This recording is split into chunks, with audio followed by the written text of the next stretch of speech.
Terima kasih Bapak yang baik, berbicaralah dalam nama Yesus kami berdoa dan mengucap syukur, kita sama-sama katakan amin, amin, haleluya. Silakan duduk, shalom. Oke, kita belajar firman Tuhan. Hari ini saya berikan judul empat tempat ini yang ternyata dikunjungi sama Elia dan Elisa. Itu merupakan gambaran daripada kehidupan kerohanian kita bersama dengan Tuhan. Ada 4 tempat yang mereka kunjungi sebelum Elia dibawa ke sorga. Dan itu semuanya merupakan gambaran daripada kehidupan kerohanian kita. Sekali lagi, perjanjian lama selalu memang merujuk kepada sebuah tempat. Dan perjanjian baru, perkara-perkara itu atau hal-hal fisik dimasukkan sama Yesus ke dalam sini. Ya. Bait Allah, tempat yang sakral, hari ini tubuh kita adalah bait Roh Kudus. Sabat, sesuatu yang sakral, hari ini pikiran dan hati masuk dalam perhentian Tuhan. Dulu perintah Tuhan ditulis di atas loh batu, hari ini perintah Tuhan ditulis di atas loh hati. Semuanya dimasukin sini. Dulu pengorbanan yang sakral, hari ini yang sakral adalah ketaatan, bukan pengorbanannya. Bahkan pengorbanan gak ada artinya tanpa ketaatan. Dulu yang sakral adalah proses sunat, lambang penyertaan Tuhan. Paulus mementahkan itu semuanya. Di perjanjian baru dikatakan hatimu yang disunat. Tinggalin perkara yang lama. Semua dimasukin sini. Nah, ada sebuah kisah antara Elia dan Elisa. Dan ini tertulis di 2 Raja-Raja 2 ayat 1 sampai ayatnya yang ke-6. Ikuti perlahan-lahan, kalau Bapak Ibu suka mencatat, catatlah dan nanti renungkan kembali di rumah. 2 Raja-Raja 2 ayat 1 sampai 6 mengatakan begini. Menjelang saatnya Tuhan hendak menaikkan Elia ke sorga dalam angin badai, Elia dan Elisa sedang berjalan dari Gilgal. Itu yang pertama, Gilgal. Berkatalah Elia kepada Elisa, baiklah tinggal di sini sebab Tuhan menyuruh aku ke Betel.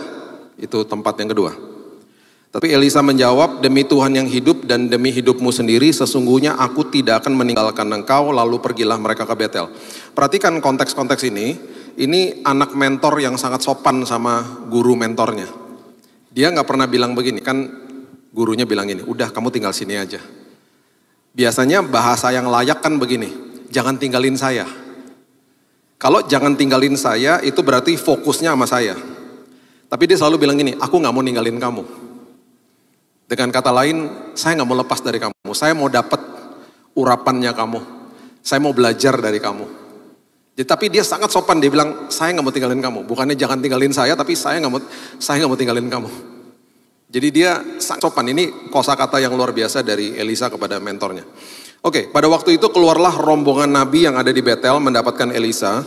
Lalu berkatalah mereka kepadanya, sudahkah engkau tahu bahwa pada hari ini tuanmu akan diambil daripadamu oleh Tuhan terangkat ke sorga? Jawabnya, aku juga tahu, diamlah. Berkatalah Elia kepadanya, hai Elisa, baiklah tinggal di sini sebab Tuhan menyuruh aku ke Yeriko, tempat ketiga, Yeriko. Terus dikatakan begini, tetapi jawabnya, demi Tuhan yang hidup dan demi hidupmu sendiri, sesungguhnya aku tidak akan meninggalkan engkau, lalu sampailah mereka di Yeriko. Itu kosakatanya dia. Aku tidak mau tinggalin kamu. Pada waktu itu mendekatlah rombongan nabi yang ada di Yeriko kepada Elisa serta berkata, sudahkah engkau tahu bahwa pada hari ini tuanmu akan diambil daripadamu oleh Tuhan terangkat ke sorga? Jawab Elisa, aku tahu, diamlah. Berkatalah Elia kepadanya, baiklah tinggal di sini sebab Tuhan menyuruh aku ke sungai Yordan, tempat yang keempat, sungai Yordan. Jawabnya, demi Tuhan yang hidup dan demi hidupmu sendiri, sesungguhnya aku tidak akan meninggalkan engkau, lalu berjalanlah keduanya. Oke. Gilgal, kemudian disebut Betel, kemudian ada Yeriko, kemudian ada sungai Yordan. Ini semuanya, empat-empatnya adalah level dari kehidupan kita hari ini. Di manakah kita berada, itu kita yang tahu. Oke. Yang pertama, Gilgal. Gilgal itu artinya adalah separation, artinya adalah meninggalkan paradigma lama. Ya, itu sebabnya Yesus katakan, aku adalah jalan, kebenaran, dan hidup. Kata kebenaran di ayat itu di Yohanes 14 adalah kata aletheia dalam bahasa Yunani yang artinya kebenaran yang hakiki, kebenaran yang mutlak, kebenaran yang absolut. Kita baru dengar banyak, ada beberapa yang mungkin sudah dengar viral-viral adalah orang mengatakan bahwa bisa ada keselamatan di luar Yesus dan lain sebagainya. Mutlak, absolut. Aletheia, kebenaran yang harus diungkapkan, itu artinya kebenaran yang tidak bisa disembunyikan. Akulah jalan, kebenaran, dan hidup. Kita udah pernah bahas di tempat ini, sama dunia dibalik toh. Dunia mau hidup, kemudian minta dibenarkan, baru cari jalannya. Saya mau hidup seperti ini, tolong benarkan, atau kalau kamu gak mau benarkan, saya akan benarkan apa yang saya akan lakukan, kemudian saya akan cari jalannya sendiri, dibalik sama dunia. Padahal Yesus kasih tahu, akulah jalan. Manusia berteriak, aku kan gak tahu ujungnya di mana. Udah masuk aja ke dalam jalanku dengan iman. Makanya terima aku dengan iman, gak bisa pakai perbuatan. Terima, masuk ke dalam jalannya. Ketika kamu berjalan sama saya, kamu menemukan kebenaran itu. Kamu akan sadar, aletheia itu siapa? Aletheia, kebenaran itu adalah pribadi. Setelah kamu sadar, kamu ngerti, kamu menerima kebenaran itu ketika kamu berjalan bersama dengan saya, akhirnya kamu menikmati sebuah hidup yang aku sudah berikan, hidup yang berkelimpahan di dalam aku. Jalan, kebenaran, dan hidup. Nggak bisa dibalik. Sama dunia pasti dibalik-balik lah. Iblis akan membalikan semuanya. Iblis akan mementahkan, mendistorsi, mendeviasi apapun bentuk kebenaran. Itu sebabnya Yosua pasalnya yang keempat, ayatnya yang ke-19 mengatakan begini.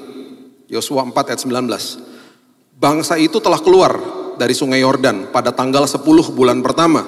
Dan mereka berkemah di Gilgal, di batas timur Yeriko.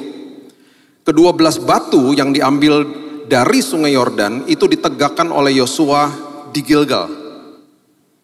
Dan berkatalah ia kepada orang Israel demikian, apabila di kemudian hari anak-anakmu bertanya kepada ayahnya apakah arti daripada batu-batu ini, maka haruslah kamu beritahukan kepada anak-anakmu, begini, Israel telah menyeberangi sungai Yordan ini di tanah yang kering. Sebab Tuhan Allahmu telah mengeringkan di depan kamu air sungai Yordan sampai kamu dapat menyeberang seperti yang dilakukan Tuhan Allahmu dengan laut Teberau. Yang telah dikeringkannya di depan kita sampai kita dapat menyeberang. Supaya semua bangsa di bumi tahu bahwa kuat tangan Tuhan dan supaya mereka takut kepada Tuhan Allahmu. Maksudnya gini, di Gilgal terjadi separation, terjadi sebuah pertolongan Tuhan, terjadi kehidupan lama ditinggalkan masuk ke dalam hidup yang baru. Kalau orang yang belum diselamatkan meninggalkan hidup yang lama, menerima Yesus sebagai juru selamat. Sebagai anak Tuhan setiap hari kita mengalami pembaharuan budi setiap hari. Separation daripada kehidupan yang lama, daripada paradigma-paradigma yang salah. Dan semua itu yang kita lakukan itu harus, dalam tanda kutip ya, ada monumen-monumen secara rohani yang diberitahu kepada orang, ini loh, saya tuh bertobat, saya tuh terima Yesus, saya tuh dulu punya paradigma salah, sekarang saya begini dan lain sebagainya, misalnya begitu. Dan itu adalah warisan yang paling indah, itu adalah ke-12 batu yang didirikan sama Yosua untuk mengingatkan generasi berikutnya. Itu sebabnya Bapak Ibu, warisan yang paling indah adalah warisan kebenaran firman kepada anak-anakmu, bukan harta, bukan uang. Itu warisan yang paling indah yang kau berikan kepada mereka.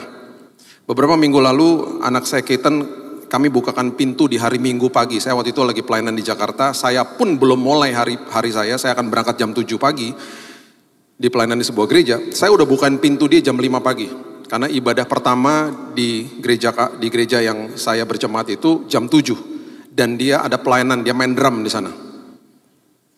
Waktu saya bukain pintu dan kami berdoa pagi-pagi sebelum mulai hari itu, saya bilang terima kasih Tuhan, bahwa anak saya gak pernah saya paksa pelayanan, dia sendiri yang mau melayani Tuhan. Dia bangun pagi-pagi, dia bangun jam 4 pagi, karena hari itu dia tugas. Dan itu sering terjadi, kami yang bukain pintu duluan. Saya dalam hati gini, tumben-tumbennya, biasanya saya yang berangkat duluan. Ini dia berangkat lebih pagi dari saya. Dan istri saya bilang begini sama saya waktu dia udah pergi. Kita berdoa, istri bilang gini, terima kasih Tuhan, dia sudah terima warisan terindah. Kita gak pernah paksa. Makanya kehidupan menerima yang saya pernah jelaskan, kalau berkelimpahan di dalam sini gak ada yang suruh, akan memberikan yang terbaik. Sama seperti Sakeus, menerima kebaikan dari Tuhan, gak ada yang suruh dia. Dia mengembalikan 4 kali lipat kepada orang yang dia pernah peras.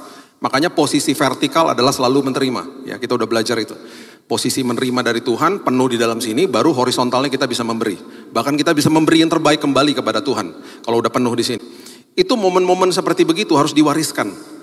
Itu namanya Gilgal kita, itu separation kita. Nah yang dahsyatnya lagi adalah Yosua pasal yang kelima mengatakan begini. Yosua pasal yang kelima ayat yang ke-7 sampai ayat yang ke-9. Kalau kita pelajari tentang bangsa Israel, itu yang generasi pertama Bapak Ibu, mereka gak boleh masuk ke dalam tanah perjanjian. Mereka itu akhirnya banyak juga yang mati di padang gurun, dan waktu mereka di padang gurun banyak keturunan atau second layernya mereka lahirnya di padang gurun. Nah, kita sudah tahu mereka punya tradisi, yaitu mereka harus atau sebuah ritual mereka harus disunat karena itu lambang daripada penyertaan Tuhan, ya. Itu sebabnya Yosua pasal yang kelima ayat yang ke-7 mengatakan begini, ini anak-anak generasinya mereka yang lahir di padang gurun yang akan masuk ke dalam tanah perjanjian, dan mereka yang boleh masuk ke dalam tanah perjanjian, orang tuanya nggak boleh. Sebelum mereka masuk ke dalam tanah perjanjian, perhatikan apa yang terjadi di Gilgal ini. Tetapi anak-anak mereka yang telah dijadikannya ganti mereka itulah yang disunat Yosua. Sebab mereka belum bersunat karena mereka tidak disunat dalam perjalanan padang gurunnya sama orang tua mereka. Setelah seluruh bangsa itu selesai disunat, maka tinggallah mereka di tempatnya masing-masing di perkemahan itu sampai mereka sembuh. Dan berfirmanlah Tuhan kepada Yosua, perhatikan ini, hari ini kuhapuskan celah Mesir daripadamu, itulah sebabnya nama tempat itu disebut Gilgal sampai sekarang, separation. Mereka disunat karena mereka juga punya pengaruh dari orang tuanya, paradigma Mesir yang diajarkan kepada mereka. Dan selama perjalanan di padang gurun, mereka itu selalu dimanja sama Tuhan dengan diberikan roti mana. Mereka nggak bisa kelola sama tangan mereka adalah orang-orang yang tidak dewasa, mereka kerjaannya bersungut-sungut, mereka banyak yang juga kebingungan, mereka harus selalu dituntun, dan rupanya paradigma lama ini diwariskan kepada anak-anak mereka. Makanya ketika anak-anak itu mau masuk ke dalam tanah perjanjian, disunat, di Gilgal, separation, terjadi pemisahan sama paradigma lama, dan Tuhan katakan begini, hari ini celah Mesir kuhapuskan dari mereka. Mereka harus punya paradigma baru. Kenapa harus punya paradigma baru? Karena waktu masuk ke dalam tanah perjanjian, mereka harus kelola tanah itu. Tuhan mau kita naik level selalu kan? Makanya saya selalu katakan kita ini pengelola bukan pemilik. Orang yang mengelola apa yang menjadi titipan Tuhan dalam hidupnya, dia harus makin dewasa setiap hari. Mengelola hidupnya, mengelola apapun yang Tuhan titipkan, talenta, waktu, uang, karunia, anugerah, kreativitas, kepribadian, apapun itu bentuknya yang menjadi tugas kita untuk mengelola, itu harus naik level selalu kan. Makanya dia bilang apa? Sebentar lagi mereka mau masuk tanah perjanjian loh. Kalau mereka paradigmanya paradigma mana, dikasih mana, terus mereka nggak bisa kelola tanahnya. Padahal tanah itu akan menghasilkan hal-hal yang lebih dahsyat, lebih enak daripada mana. Yosua 5 ayat 11 dan 12. Ini yang terjadi. Ini luar biasa ayat ini. Yosua 5 ayat 11. Lalu pada hari sesudah Paskah, mereka makan hasil negeri itu. Apa? Hasil negeri, tanah perjanjian. Yakni roti tidak beragi, bertih gandum pada hari itu juga. Perhatikan ini. Lalu berhentilah mana itu pada keesokan harinya setelah mereka makan hasil negeri itu. Jadi orang Israel tidak beroleh mana lagi, tetapi dalam tahun itu mereka makan yang dihasilkan tanah Kanaan. Manja-manjanya di stop. Sekarang waktunya kamu kelola hidupmu, dan ketika kamu kelola hidupmu, apa yang engkau hasilkan dari apa yang kamu kelola akan lebih enak, lebih indah, lebih luar biasa daripada yang lalu. Bukan karena kehebatanmu, tapi itu untuk menunjukkan kemuliaanku kepada dunia. Itu maksudnya. Jadi hidup itu selalu berjenjang, ada levelnya. Tuhan mau selalu kita naik. Makanya kalau dikatakan doa begini, Tuhan terima kasih, kami akan selalu naik dan tidak turun. Orang mikirnya apa? Dibawa naik aja, dimanja sama Tuhan. Enggak gitu, naik tuh enggak enak. Orang kalau nanjak pakai gigi satu, gak enak, gak enak dibawa naik. Itu responnya kita kepada Tuhan, mau dibawa naik, gak enak dibawa naik. Tapi ketika sudah sampai di atas, orang-orang yang tadinya turun, yang kita lihat mungkin kita iri hati, enak banget sih turun gitu ya. Kayaknya gak ada tenaganya gitu, turun aja enak gitu ya. Sampai di bawah mereka kan berteriak sama kita yang ada di atas. Tolong aku, dan lain sebagainya. Itu artinya dibawa naik dan tidak turun sama Tuhan. Dan prosesnya memang gak enak. Terjadilah separation, terjadilah sebuah paradigma yang lama ditinggalkan masuk dalam paradigma baru. Itu sebabnya pembaharuan budi Bapak Ibu setiap hari belajarlah firman Tuhan. Komitmen saya udah katakan berkali-kali dari tahun 2020, saya tulis renungan harian. Oke, saya tulis renungan harian, udah hampir 2000-an kalau nggak salah, udah 5 tahun nih. Tahun lalu ada yang ngomong gini, Pak, saya nggak suka baca tulisan, saya orientasinya denger atau buat video. Saya ngomong sama tim saya, ini kalau kita buat video tiap hari, nggak bisa stop loh. Harus diposting jam 5 pagi. Jadi udah komitmen, sekarang udah 80 video, komitmen setiap hari, sekali syuting bisa berapa episode, untuk kasih sama jemaat, cuma 5 menit, paling tidak jemaat bangun pagi, jam 5 udah ada, bisa renungan harian, nonton, sambil kita berdoa sama-sama, bisa mulai harinya. Berapa tahun yang lalu istri saya bilang gini, bukukan renungan hariannya. Mudah-mudahan nanti bulan depan bukunya selesai, sudah masuk dalam percetakan minggu depan. 365 renungan harian dibukukan satu buku. Saya akan komit lah, saya akan kasih ini buat jemaat, supaya jemaat bertumbuh. Saya nggak mau sekedar berkoar-koar di atas mimbar, bilang ayo baca firman, ayo. Nggak, saya harus lakukan, kasih contoh. Supaya meninggalkan warisan, meninggalkan firman, bahkan meninggalkan firman setiap hari kalau perlu sama anak-anak kita. Di dalam mesbah keluarga, itu penting. Supaya mereka nggak keluar jalur, makanya Petrus bilang begini, kamu nggak akan tersesat. Kamu gak akan kehilangan pegangan kalau kamu bertumbuh di dalam kasih karunia Tuhan. Itu yang dia katakan. Itu kan indah. Kita bisa kasih harta dan jabatan dan apapun sama anak-anak kita. Mereka gak punya pertumbuhan di dalam kasih karunia Tuhan. Oh, jebol semuanya. Bisa bangkrut sebuah perusahaan. Bisa hancur hidupnya dia bahkan. Itu yang terjadi. Nah, yang kedua. Setelah Gilgal, Elia dan Elisa pergi ke sebuah tempat namanya Betel. Betel adalah selalu lambang daripada hadirat Tuhan. Setelah orang mengalami separation daripada ke kerajaan gelap, diadopsi masuk ke dalam kerajaan terang, terjadilah hadirat Tuhan masuk dalam hidupnya dia. Dulu Bapak Ibu, waktu manusia diciptakan, manusia gak perlu ibadah seperti begini. Manusia gak perlu doa puasa, karena manusia berkomunal langsung sama Tuhan. Di Eden, Eden artinya hadirat Tuhan. Itu atmosfer, environment, itu adalah tempat di mana hadirat Tuhan hadir di situ. Nah, perhatikan ini baik-baik. Hadirat Tuhan yang ada itu adalah tempat yang paling kondusif buat manusia untuk menjadi maksimal di dalamnya. Oke? Nah, hadirat Tuhan selalu akan dinyatakan, perhatikan ini baik-baik. Nanti kita akan dalami dalam bulan-bulan yang ke depan lah. Hadirat Tuhan itu selalu dinyatakan lewat kemuliaan Tuhan. Apa artinya? Kemuliaan Tuhan itu artinya bahasa Hebrew-nya adalah kabod. Bahasa Yunani-nya adalah doxo, dari doxologi, praise, menyembah Tuhan. Kalau ditarik lebih dalam lagi, kemuliaan itu adalah atribut, karakter Tuhan, kuasa Tuhan, kehebatan Tuhan on display. Yang dimanifestasikan. Contoh, seekor burung yang kalau kita lihat, kita akan melihat kemuliaan Tuhan, kita akan lihat Tuhan itu ada, lewat kemuliaan yang Tuhan berikan kepada burung itu, dia bisa terbang. Kita lihat ikan, kita akan terkesima, kita akan sadar Tuhan itu ada, karena Tuhan memberikan kemuliaan, the glory of God, dinyatakan, dimanifestasikan, ikan itu bisa sangat luar biasa dan maksimal di dalam air, di dalam atmosfernya dia, di dalam lingkungannya dia. Belum lagi kalau kita keluar lihat bulan, bintang, dan matahari, dan lain sebagainya. Sinar-sinar itu adalah kehebatan Tuhan on display, yang dimanifestasikan terlihat. Begini, hadirat Tuhan, kita gak bisa lihat. Gak bisa lihat, siapa yang bisa lihat Tuhan? Hari ini, gak ada. Tetapi kemuliaan Tuhan yang dinyatakan, itu adalah supaya dunia bisa sadar, bisa lihat, hadirat Tuhan atau kehadiran Tuhan lewat hidup anak-anaknya atau lewat ciptaannya.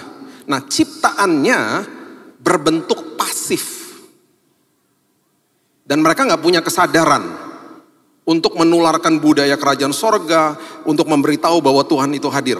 Satu-satunya ciptaan yang sangat agung, yaitu saudara dan saya. Kita adalah orang-orang yang aktif, yang dikatakan kuasai bumi. Bahkan kalau kita baca, kita pelajari, reproduction terjadi. Kamu harus buat, kamu beranak cucu supaya makin timbul kemuliaan Tuhan di mana-mana. Supaya dunia bisa melihat ada Tuhan. Jadi hari ini kalau kita mau lihat Tuhan, nggak usah jauh-jauh. Kita bisa lihat di tempat ini aja. Ada kemuliaan Tuhan yang Tuhan berikan kepada manusia, sehingga manusia punya talenta buat mimbar, buat tempat duduk, buat LED. Karena semua apapun yang ditemukan di dunia ini, bahan dasarnya udah ada di dalam bumi ini ribuan tahun yang lalu. Manusia menemukan, manusia discover, oh ini campur ini jadi HP, ini campur ini jadi AI, ini campur ini jadi LED, ini campur ini jadi lampu. Ini kemuliaan Tuhan on display di dalam gedung ini aja, misalnya lihat. Lihat satu sama yang lain misalnya. Kamu punya kehebatan yang aku gak punya ya. Aku juga punya zona kekuatan yang kamu gak punya. Itu kemuliaan Tuhan sedang dimanifestasikan dalam hidup manusia. Supaya dunia bisa lihat kehadiran Tuhan di dalamnya. Itu maksudnya, itu pengertiannya begitu sebenarnya. Nah, manusia jatuh dalam dosa toh. Hadiran Tuhan pisahkan sama manusia. Terjadilah pembunuhan, terjadilah hal-hal yang sangat buruk di dalam dunia ini. Penebusan terjadi. Kehadiran Tuhan kemudian dipulihkan dengan adanya Yesus. Kemudian ketika dia naik ke surga, dia katakan apa? Kalau kamu terima saya sebagai juru selamat, aku jamin, aku akan tinggal di dalam hidupmu. Aku akan bawa Eden, hadiratku tinggal di dalammu, Roh Kudus. Dan Roh Kudus tidak akan pernah tinggalkan orang-orang percaya. Tidak pernah. Kita manunggal jadinya. Kenapa ada perjamuan kudus? Kita sedang deklarasi, mengingat karya Tuhan, bahwa hari ini Tuhan tinggal di dalam kita. Karena karya penebusan dia. Itu yang terjadi. Jadi hadirat Tuhan itu sangat penting untuk kita mengerti. Ya, Kejadian 28 ayat yang ke-15 mengatakan begini. Kejadian 28 ayat 15. Sesungguhnya aku menyertai engkau dan aku akan melindungi engkau kemanapun engkau pergi. Dan aku akan membawa engkau kembali ke negeri ini sebab aku tidak akan meninggalkan engkau melainkan tetap melakukan apa yang kujanjikan kepadamu. Ini adalah perkataan Tuhan kepada Yakub yang sedang lari dari Esau, kita sudah tahu kisah itu. Dan ketika Yakub bangun dari tidurnya ayat 16, berkatalah ia, sesungguhnya Tuhan ada di tempat ini dan aku tidak mengetahuinya. Ia takut dan berkata, alangkah dahsyatnya tempat ini tidak lain dari rumah Allah, ini pintu gerbang sorga. Keesokan harinya, pagi-pagi Yakub mengambil batu yang dipakainya sebagai alas kepala dan mendirikan itu menjadi tugu dan menuang minyak ke atasnya. Ia menamai tempat itu Betel. Dahulu nama kota itu Luz, lambang daripada hadirat Tuhan. Kita juga perlu mengerti, kehadiran itu tidak sama dengan hadirat. Saya bisa hadir di dalam sebuah pesta pernikahan, saya nggak ketemu sama teman saya, sama-sama hadir. Ngomongin pesta pernikahan, saya jadi rasa bersalah karena kemarin sebelum saya pergi, saya kirimin poster undangan pernikahan sama istri saya. Sayang, aku kan gak bisa datang. Nanti malam kamu datang, itu kemarin ya. Nanti malam kamu datang ya ke resepsi pernikahannya. Salam dari saya. Tadi malam dia fotoin tempat resepsinya. Mana? Gak ada pesta pernikahan. Kamu salah kasih tahu, itu bukan hari ini, itu besok. Jadi dia datang, dia lihat tukang-tukang lagi beresin, lagi mempersiapkan ruangannya. Terus saya baca lagi posternya, oh ya ampun, ternyata hari ini nanti malam. Terus saya bilang gini, ya kan kamu gak baca, ya kan aku gak baca, kan aku percaya sama kamu kan kasih tahu nanti malam. Aku udah dandan cantik-cantik kesini sendirian lagi, gak ada orang.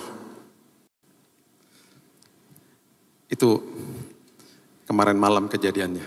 Jadi tadi pagi saya bilang, jangan capek-capek dandan ya. Wanita kan memang susah ya kalau dandan ya. Kalau pria kan gampang. Makanya saya kalau siap-siap cepet banget. Apalagi gak ada rambut yang gak usah sisir-sisir. Cepet pergi kemana-mana. Iya kamu tuh ribet banget. Aku kan kalau perempuan kan dandan dulu, salon dulu lah, segala macam lah. Betulin rambut dulu lah. Kan repot dibilang gitu. Nah, yang terjadi adalah saya bisa ada nih di dalam sebuah pesta pernikahan. Hadir sama teman-teman saya misalnya. Tapi saya gak ketemu sama mereka. Bisa sama-sama hadir, besoknya baru tahu misalnya. Loh kamu hadir toh? Loh aku juga. Di jam yang sama, ya kok gak ketemu ya? Rame misalnya. Saya hadir, tapi saya tidak rasakan hadirat. Karena hadirat itu face to face. Artinya, ketemu muka sama muka. Nah ironisnya begini. Tuhan hadir toh di sini. Dan gak pernah tinggalin kita. Masih banyak orang yang menilai kehadiran Tuhan lewat tata ibadah. Seperti begini. Tadi puji-pujiannya aku gak suka. Aku gak rasa hadirat Tuhan. Tadi khotbahnya aku gak suka, gak ngerti. Itu ngomongin 4 kota apa sih. Udah gitu kepalanya mengkilat gitu tuh orang, aku gak ngerti deh firman Tuhannya, aku gak rasa hadirat Tuhan. Bisa aja orang ngomong begitu, ya salah siapa? Ya salah dialah. Hadirat Tuhan tidak bisa dinilai sama emosi. Sesekali emosi kita tersentuh, kita nangis, kita rasakan secara emosi. Hadirat Tuhan harus dinilai dengan iman. Karena Tuhan gak pernah tinggalin anak-anaknya. Nah yang dilakukan sama iblis adalah dia mau buat kita, dia mau putuskan semua kesadaran itu dengan memalingkan wajah kita kepada masalah sehingga kita bersungut-sungut. Kita komplain, kita mulai ngedumel gitu ya. Makanya firman Tuhan di Matius 6 ayat 31 dikatakan jangan khawatir dan berkata apakah yang akan kamu makan, minum dan pakai. Gak boleh berkata juga. Berkata tuh arti gini, ngeluh gitu, aduh gimana ya, ngeluh. Itu semuanya adalah sebuah proses, akhirnya kita tidak sadar Tuhan hadir. Nah itu bedanya sama ucapan syukur. Ucapan syukur kita sedang memalingkan wajah kita kepada kehadiran Tuhan dan kita sadar Tuhan hadir, disitulah kita bertemu face to face. Hadiratnya kita bisa nikmati sama hidup kita. Itu adalah kuasa di balik ucapan syukur. Jadi walaupun ada masalah ya, kita bilang gini, gak apa-apa Tuhan, Engkau baik. Engkau lebih tahu dari aku. Apapun yang terjadi pasti membawa kebaikan bagi aku. Walaupun aku gak lihat kebaikan hari ini. Tapi kan aku anakmu, aku kan ahli waris. Aku kan orang yang punya hak penuh atas semua janjimu Tuhan. Itu posisi hidup aku gak mau dibohongin sama iblis. Tuhan apapun yang terjadi hari ini, walaupun dengan tangisan Tuhan, aku mengucap syukur, Engkau baik, Kau dahsyat, Kau luar biasa. Oh kita sadar dia hadir. Makanya hati-hati sama kebohongan iblis. Makanya hati-hati dengan sebuah komplain atau bersungut-sungut. Makanya banyak orang Kristen, aku gak bisa rasa hadirat Tuhan, aku gak bisa rasa hadirat Tuhan. Ya begitu soalnya. Kan ironis, dia hadir tapi kita gak rasakan hadirat. Akhirnya kita tidak hidupnya maksimal karena kita gak tahu dia hadir. Apalagi kalau kita baru berbuat kesalahan. Kita dibohongin sama iblis. Oh Tuhan tinggalin kamu dan lain sebagainya. Oh gak pernah. Makanya kuk yang kupasang ringan. Ringan bukannya berarti artinya bahwa oh kita berarti nggak dikasih beban sama Tuhan dan lain sebagainya, nggak dikasih tanggung jawab, nggak gitu. Ringan tuh berarti kita mau kemanapun juga diikutin sama Tuhan. Kuk. Makanya kuk itu dipasang di atas lembu, itu kalau lembunya mau ke kanan, petaninya mau ke kiri, dipecut lembunya, ditarik ke kiri. Tuhan nggak pernah paksa kita. Kuk yang kupasang ringan, dia gandeng kita begini, terus dia bilang begini, nak jangan ke kanan nak, itu jalan yang salah. Terus kita ngeyel gitu loh. Enggak, saya nggak mau, dia kan kebebasan memilih. Dan Tuhan gak pernah paksa. Perjalanan ke Emmaus, udah sampai di rumahnya, dia berbuat seolah-olah ingin meneruskan perjalanan. Dia gak pernah paksa. Puji Tuhan diundang masuk ke dalam rumahnya. Mata mereka dicelikan, mereka lihat Tuhan. Kuk yang kupasang ringan, dipegangin pundak kita. Terus kita jalan yang salah toh, kita ke sana. Terus dia bilang gini, kamu dikasih tahu loh, kamu jalan ke sana. Oh yaudah sana lagi sendirian. Dia gak pernah gitu. Kita jalan yang salah, didampingin sama dia. Karena tidak ada siapapun dan apapun yang sanggup memisahkan kasihnya kepada kita. Anak saya, Raina waktu masih kecil. Waduh itu udah ada film kartun dulu namanya Speedy Gonzales. Kalau lari cepetnya minta ampun. Berkali-kali dia lari, depannya jalanan. Kan saya udah bilang itu bahaya kalau ke sana. Terus dia lari, terus saya bilang gini, terserah sana Gi. Biar celaka kamu. Gak mungkin. Saya kejar dia dengan segenap kekuatan saya. Apalagi Tuhan. Kita jalan-jalan sana. Dia gak pernah tinggalin kuk yang dipasang didampingin sama dia. Nah jangan nak, Roh Kudus terus ingatkan kita. Terus jatuh kan. Waktu jatuh terus dia tuduh kita. Dia kata-katain karakter kita. Gak pernah juga. Dia akan conviction namanya. Nak yang kamu buat tuh salah loh nak. Itu berbahaya bagi dirimu nak. Jangan ya nak. Kalimat yang lainnya lagi yang iblis katakan, bodoh kamu, gak layak kamu. Dia akan serang karakter kita. Itu tuduhan. Makanya di Alkitab dikatakan, there is no condemnation, Roma 8 ayat 1. Tidak ada tuduhan, penghakiman, penghukuman bagi orang-orang percaya. Nah ketika kita tahu bahwa dia mengasihi kita. Kita tahu bahwa dia mendampingi kita dalam keadaan yang suka dan duka, keadaan yang sulit dan lain sebagainya. Kita menerima kebaikan dia. Harusnya kan kita makin sadar toh, aku gak mau lagi jalan ke sana. Begitu baiknya dia selalu dampingin hidupku, aku gak mau melukai hatinya dia. Kan gitu akhirnya. Makanya kasih karunia memerdekakan, itu hadirat. Gak pernah ditinggalin, itu gambarannya kayak begitu. Makanya waktu dia bilang kuk yang kupasang ringan itu, dia lagi ngomong sama orang-orang Farisi, kamu jangan kasih aturan-aturan sama mereka. Jangan ngajarin orang jadi agamawi. Nih ya, saya mau kasih tahu betapa besar kasihku, kuk yang kupasang ringan, itu artinya.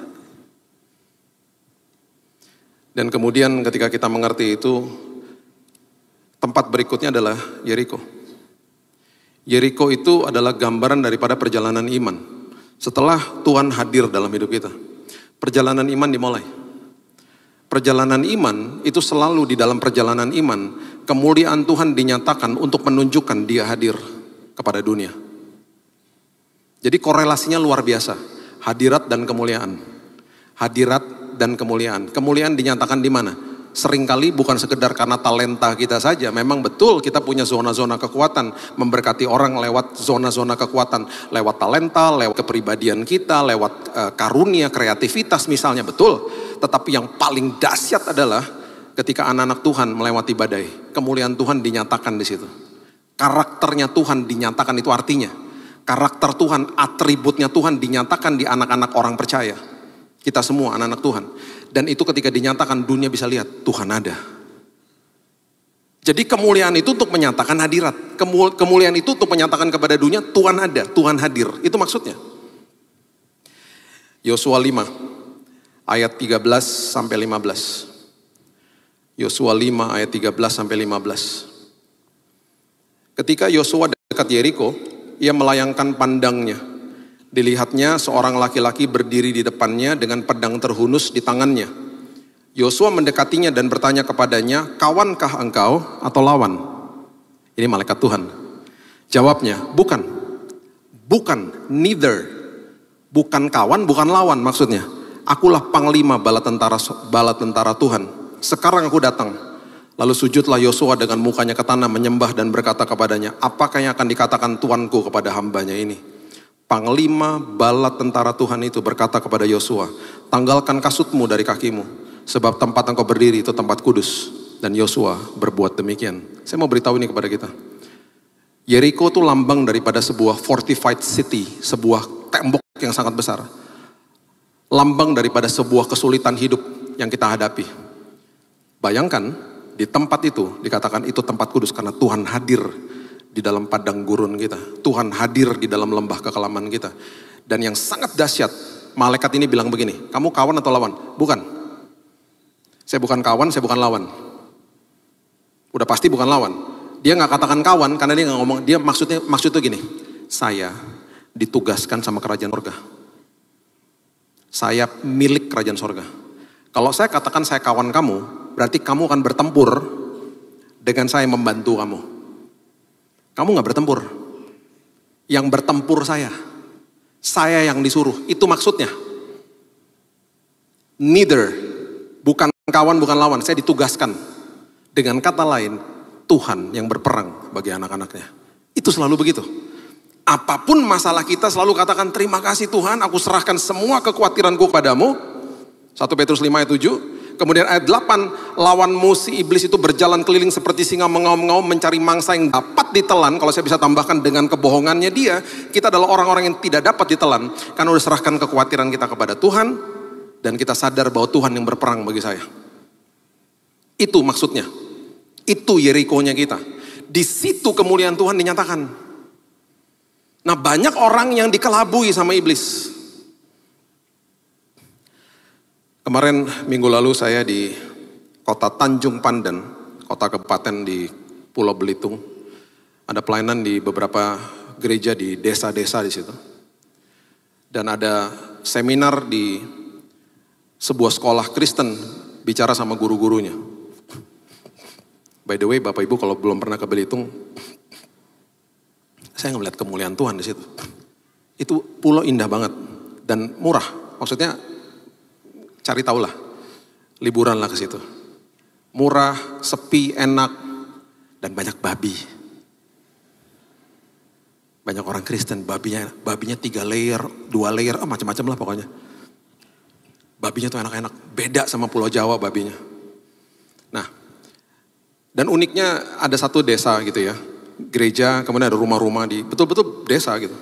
Ketika udah mulai ibadah, semua orang keluar dari rumah itu dan hampir semuanya 95% orang Chinese semuanya di situ. Jadi pemandangannya beda dan mereka sangat haus sama firman Tuhan. Di seminar guru, Ada seorang guru TK ngomong gini sama saya. By the way, saya udah minta izin sama dia ya, untuk kasih kesaksian. Dia bilang gini, Pak Billy, di tahun 2008 Pak, saya mengalami tragedi dalam hidup saya. Anak saya yang umurnya 3 tahun kena kanker dipanggil pulang Tuhan. Dengan nangis dia ngomong gini, Pak Billy kan disembuhkan sama Tuhan. Pak Billy punya kesaksian. Saya nggak punya kesaksian Pak. Apa kesaksian saya? Anak saya dipanggil pulang Pak. Terus dia ngomong terus. Dia bilang gini, waktu anak saya dipanggil pulang Pak, saya ini orang yang tadinya gak suka sama anak-anak Pak. Anak-anak orang kalau lihat saya tuh suka takut Pak lihat saya. Tapi ketika anak saya dipanggil pulang Pak, saya tiba-tiba kalau lihat anak-anak penuh dengan belas kasihan ya Pak. Dari tahun itu Pak, sampai sekarang dari tahun 2008, saya jadi guru TK Pak di sini Pak. Tapi apalah kesaksian hidup saya Pak? Saya gak bisa temukan jawabannya Pak. Dia bilang gitu. Dia nangis. Waktu saya dapat kesempatan berbicara, saya bilang gini, Bu, Ibu gak sadar ya, dari tadi yang Ibu ngomong sama saya, itu semuanya kesaksian hidupnya Ibu. Ibu gak sadar bahwa gara-gara anak Ibu dipanggil pulang sama Tuhan, dan memang tugasnya dia berarti selesai Bu. Di saat itu, di momen itu, Ibu diubahkan Tuhan. Ibu jadi mau jadi guru, bahkan jadi guru TK. Dan udah ratusan bahkan mungkin ribuan anak-anak yang diberkati lewat pelayanannya Ibu. Ini kan sekolah Kristen Bu. Ibu bagikan firman Tuhan, nilai kebenaran. Dia bengong ngeliatin saya. Bu, Ibu harusnya terima kasih Bu sama Tuhan. Ibu terima kasih sama anaknya Ibu yang ditempatkan sama Tuhan hanya 3 tahun. Memang berarti tugasnya dia hanya 3 tahun di muka bumi ini. Dan Bu, dia juga disembuhkan Tuhan Bu. Saya disembuhkan Tuhan, masih tinggal di casing tubuh fana ini Bu. Dia disembuhkan Tuhan, badan yang baru udah dipersiapkan sama Tuhan. Dia udah gak sakit lagi Bu. Dia mengalami the ultimate healing. Dia mengalami sebuah kesembuhan yang sangat-sangat ultimate, yang paling dahsyat Bu. Dan gara-gara dia ibu punya belas kasihan sekarang. Oh dia nangis, dia bilang, Pak, saya gak pernah dengar Pak ini jawabannya hari ini. Lihat hidupnya Ibu. Ini semua kesaksian Ibu ngomong sama saya, ini semua kesaksian. Ini kemuliaan Tuhan dinyatakan lewat hidupnya Ibu. Supaya dunia tahu, supaya anak-anak itu tahu bahwa Tuhan itu ada. Dan bahkan ketika orang dengar kesaksian Ibu masih berdiri tegar. Dan Ibu masih mengatakan bahwa Tuhan adalah Tuhan atas hidupnya. Itu dahsyat Bu. Saya bilang, Bu, Ibu tahu gak? Saya punya teman Bu. Berapa tahun yang lalu datang kepada saya. Kehilangan anaknya yang sekolah di luar negeri. Meninggal di luar negeri. Umur 21 tahun Bu. Ibu tahu waktu dia kehilangan anaknya Bu. Dia mau bunuh diri. Itu kalau gak temennya megangin Bu. Dia mau lari ke kereta. Itu kejadian di Jerman. Dia mau lari ke kereta cepat. Dia mau bunuh diri. Mau tabrakin dirinya. Ditahan sama temennya. Itu hanya sejengkal. Atau berapa langkah lagi dia mati udah. Keretanya lewat depan dia. Bu, Ibu tahu gak apa yang terjadi dengan Ibu itu? Dia sekarang punya kelompok Bu. Dia kumpulin ibu-ibu dari seluruh Indonesia. Mereka ibadah bareng. Namanya Victorious Mother. Ibu-ibu yang berkemenangan. Dan semua ibu-ibu yang dijangkau sama dia adalah ibu-ibu yang kehilangan anaknya. Yang anaknya dipanggil pulang Tuhan. Hidupnya jadi berkat Bu. Kemuliaan Tuhan dinyatakan supaya dunia tahu Tuhan ada. Itu Bu maksudnya. Bapak Ibu, apapun kesulitan hidup yang kita alami dalam hidup ini, ujung-ujungnya kemuliaan Tuhan harus dinyatakan. Supaya dunia tahu bahwa Tuhan ada, bahwa Tuhan hadir dalam hidup kita. Dan Tuhan mengubahkan air mata jadi sukacita. Dan saya kalau ngomong sama teman saya yang kehilangan anaknya di Jerman, dia bilang, Bill, hidupku diubahkan Tuhan. Hidupku bersukacita, memang memerlukan waktu. Dan pada akhirnya setelah Gilgal, setelah Betel, setelah Yeriko, perjalanan Elia dan Elisa ditutup di Sungai Yordan. Di Sungai Yordan ini yang terjadi. Baca sama-sama saya 2 Raja-Raja pasalnya yang kedua, ayat yang ke-8 mengatakan begini. Lalu Elia mengambil jubahnya, digulungnya, dipukulkannya ke atas air itu. Maka terbagilah air itu ke sebelah kiri dan ke sebelah sana. Sehingga menyeberanglah keduanya dengan berjalan di tanah yang kering. Terbelah sungai Yordan. Dan sesudah mereka sampai di seberang, berkatalah Elia kepada Elisa, perhatikan ini, mintalah apa yang hendak kulakukan kepadamu sebelum aku terangkat daripadamu. Elia akan terangkat ke sorga. Elisa ngomong begini, biarlah kiranya aku mendapat 2 bagian dari rohmu. Kalau kita baca di kitab Ulangan, itu adalah sebuah permintaan kepada yang sulung, supaya saya dapat warisan daripadamu. Bisa bentuknya harta, kalau ini bentuknya urapan, saya mau melakukan ini untuk memberkati orang. Dengan kata lain, kalau berikan daripadamu itu mendapat 2 bagian, itu berarti double portion maksudnya. Jadi apa yang kamu sudah lakukan sekian, aku mau melakukan 2 kali lipat. Perhatikan ini baik-baik. Selama hidupnya Elia, baik itu nubuatan, baik itu mujizat yang dilakukan lewat hidupnya, itu jumlahnya 14. 14, oke? Berarti kalau Elisa minta double portion, dia harus melakukan berapa? 28. Termasuk nubuatan, termasuk semua perkara-perkara besar, perkara-perkara ajaib yang Tuhan lakukan lewat hidupnya. Bisa nubuatan, bisa mujizat dan lain sebagainya. Oke? Akhirnya Elia terangkat ke sorga. Ya.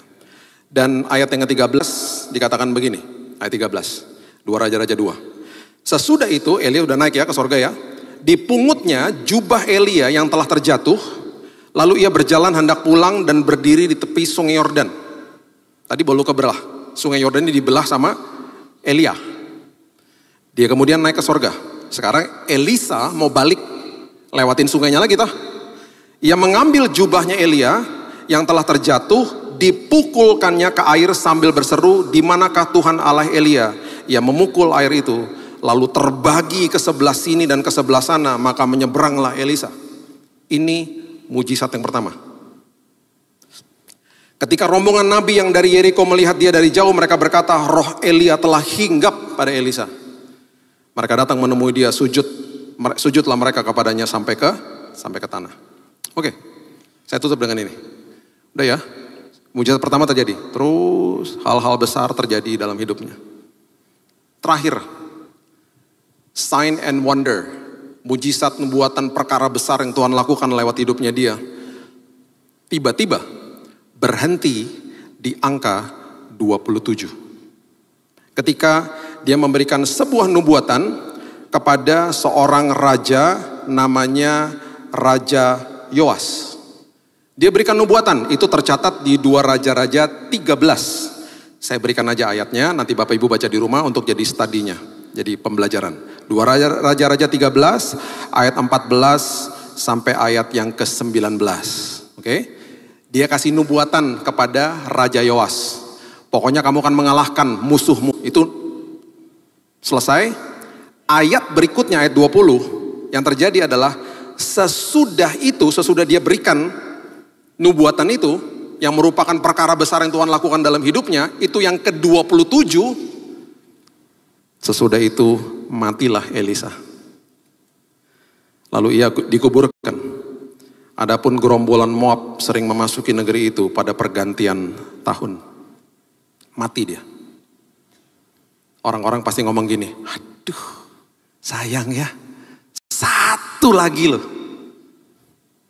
Saya cuma mau kasih gambaran ini kepada Bapak Ibu. Tuhan tidak pernah gagal.